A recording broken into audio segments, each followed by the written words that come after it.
बात पे सर क्या अरे बोल रहे हैं भाई, बोल रहे हैं।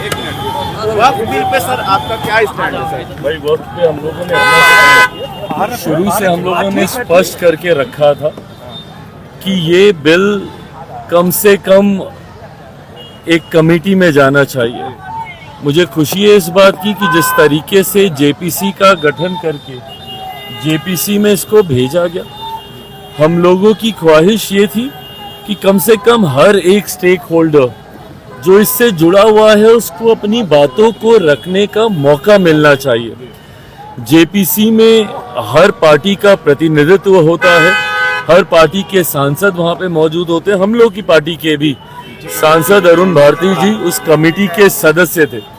उस कमेटी के समक्ष वक्त से जुड़े हुए हर एक स्टेक होल्डर ने आके अपनी बातों को रखा। मुस्लिमों में भी कई ऐसे हैं जिन्होंने अधिकांश इससे जुड़े हुए जितने भी बिंदु हैं उस पे समर्थन अपना देने का काम किया। हम लोगों ने शुरू से इस बात को स्पष्ट करके रखा था कि कमेटी की जो रिपोर्ट आएगी, लोक जनशक्ति पार्टी रामविलास उसका समर्थन करेगी। कमेटी ने अपनी रिपोर्ट को सबमिट कर दिया है।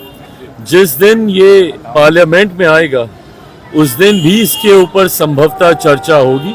चर्चा में अगर कुछ और पार्टी को अपनी तरफ से रखने की जरूरत होगी तो लोकसभा में सदन के पटल पे उसको रखा जाएगा। ईद और नवरात्रि को लेकर जिस तरीके से माहौल बनाया जा रहा है, कैसे देखते हैं इसको? फालतू की बातें हैं ये सब, कोई जरूरत नहीं है। दशकों से ये सब होता आ रहा है। भारत का पुराना इतिहास रहा है जहाँ पे हर धर्म से आने वाले लोगों ने भाईचारे के तहत अपने अपने धर्म का विस्तार करते हुए बहुत ही सहज तरीके से जीवन व्यापन किया है।